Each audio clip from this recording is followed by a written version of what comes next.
Florece está Florencia Lasarte con nosotros. ¿Cómo le va, licenciada? Bienvenida. Muy bien, gracias. Bueno, muy bien. Nuevas medidas conocidas ya a partir del día de ayer. ¿Y cómo lo tiene que tomar la gente, Florencia? Lo más importante es tomar medidas de prevención, ¿sí? No asustarse, no tener miedo. El miedo paraliza, dicen en algunos casos. El miedo no sabemos cómo paraliza actuar. Y además no nos permite tener un juicio crítico acerca de qué es lo mejor que tenemos, o sea, qué es lo mejor que podemos hacer para evitar situaciones de conflicto, ¿sí? Por supuesto que no volvemos a una fase 1, por lo menos por ahora, pero es importante empezar a tomar ciertas medidas. Primero porque nuestros mayores sí tienen que tratar de evitar de tener contacto o de salir o estar en reuniones sociales. Y además, bueno, el decreto ahora dice que se prohibieron de nuevo todas las relaciones sociales y los contactos en lugares donde haya muchísima gente. Lo más importante es tener en cuenta que todo lo que tiene que ver con el aislamiento y el distanciamiento puede provocar distintas emociones, como tristeza, aumento de la angustia, de la ansiedad, ¿sí? Y hay que pensar cómo vamos a abordar este tipo de emociones. Si bien no son emociones patológicas, de un cuadro patológico en realidad, son emociones propias del aislamiento, pero hay que ver cómo vamos a reaccionar. Aparte ahora, licenciada, usted que debe ver, debe escuchar también muchas consultas, usted siendo psicóloga, hay gente que no la respetó a la cuarentena ni al aislamiento como corresponde en ninguna fase. Entonces se siente con culpa también, sin duda alguna.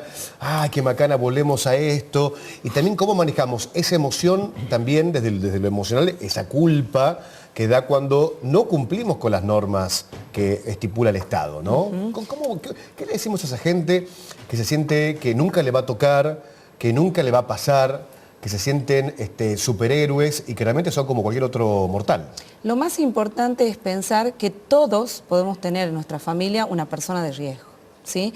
Y que nos tenemos que cuidar, porque más allá de las medidas que el gobierno pueda llegar a tomar para cuidarnos, también tenemos nosotros que cuidarnos. Esto no es una prohibición por un capricho, ¿sí? Es importante que tomemos en cuenta eso.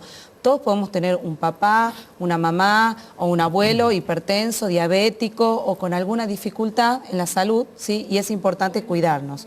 Lo más también importante es que tratemos de no contrarrestar esa angustia con excesos, porque ya habíamos hablado de que se había incrementado un poco el consumo de sustancias, entonces hay que tratar de evitar ese consumo excesivo, ¿sí? Para contrarrestar la ansiedad o la angustia. Es importante tener en cuenta para qué vamos a consumir, o sea, qué es lo que sentimos que nos lleva a un consumo. También tener en cuenta que hay que mantener un orden, una rutina, ¿sí? En el caso, o sea, ahora vamos a evitar las situaciones sociales, pero hay que tratar de mantener esa rutina, sobre todo en las personas mayores que van a estar con un distanciamiento o un aislamiento social. Claro. Mantener los horarios del desayuno, mantener horarios de almuerzo, merienda y cena, horarios para trabajar, para hacer ejercicio. Si vamos a consumir algún tipo de bebidas alcohólicas, hay que saber que si consumo en exceso, después no puedo hacer las demás cosas de rutina que tengo que hacer. Si estoy a cargo de personas como niños o ancianos, saber que el consumo de sustancias excesivo me impide actuar en un momento de urgencia, no puedo pensar, no puedo hablar bien, interfiere en la comunicación. Entonces tengo que tener en cuenta cuáles son mis obligaciones, pensar todos los días cuáles son las obligaciones, cuáles son las tareas que tengo y que si tengo un consumo excesivo de alcohol o de otra sustancia, eso interfiere en mi rutina diaria.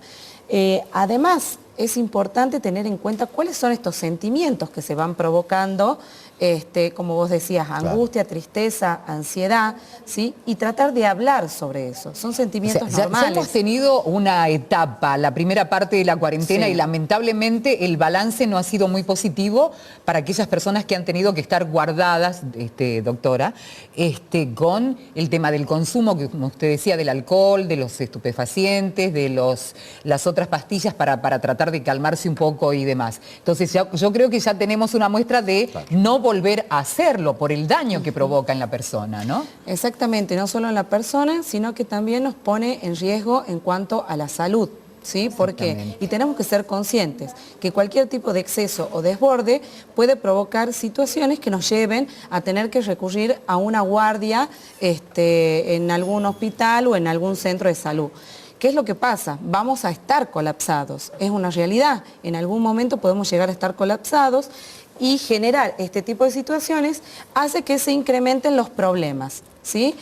Por eso es importante cuidarse para no tener que llegar a necesitar de una asistencia médica que quizás no vamos a poder tener en algún momento, o que es riesgoso, porque asistir en este momento a una guardia es riesgoso para la salud de uno y para la salud de nuestra familia. De cualquiera, claro. Ahora, exactamente. ¿y qué pasa con los pequeños que también tenían el anhelo? Uno se ve también por allí, el anhelo dice de los pequeños, bueno, falta poco para que la fase, estamos en las 5, en algún momento volveremos a la escuela, pero con toda esta situación es todo más complejo. Y ahora el tema de las plazas que no pueden ir también. De salir y demás. Sí. ¿Cómo manejamos la relación de los chicos y cómo les explicamos a los más pequeñitos, sobre todo, que por allí se empacan y dicen, quiero ir a la plaza lo mismo? Entonces, el papá, la mamá, el tutor, la abuela, con quien esté la criatura, ¿qué debe decir?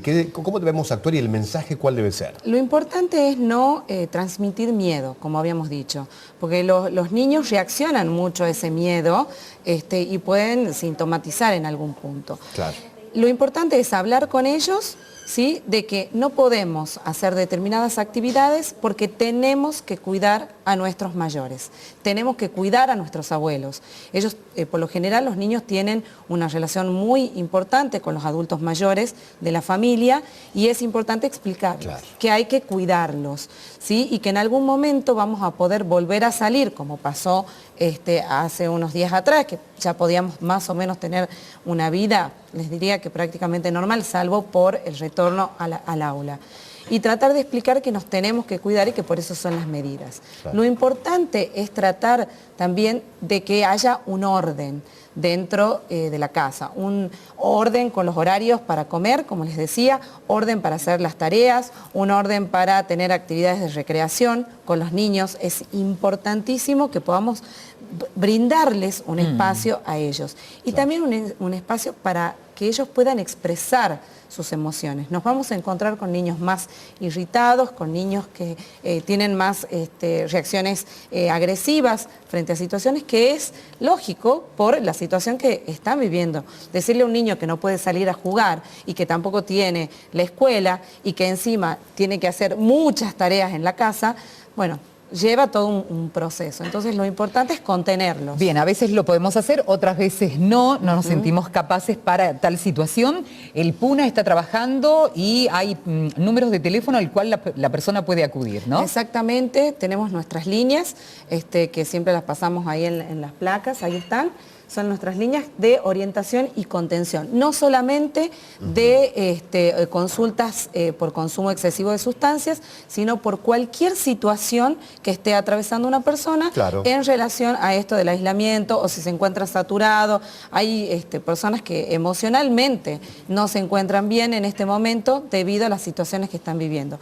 Y a veces, como yo les decía, no es importante no transmitir miedo, pero a veces es inevitable que uno sienta miedo. Entonces está bueno poder recurrir y hablar con alguien acerca de lo que nos está pasando. Bien, bien, que esté asustado y demás. Exactamente. ¿No? Bueno, hay que consultar, no hay que quedarse con dudas. No. Tenemos la posibilidad totalmente gratuito, aparte, licenciada, y la gente tiene esa posibilidad de no decir, che, ¿qué hubiera pasado o cómo podría haber actuado? Entonces tenemos los profesionales, tenemos el consejo, el asesoramiento totalmente gratuito.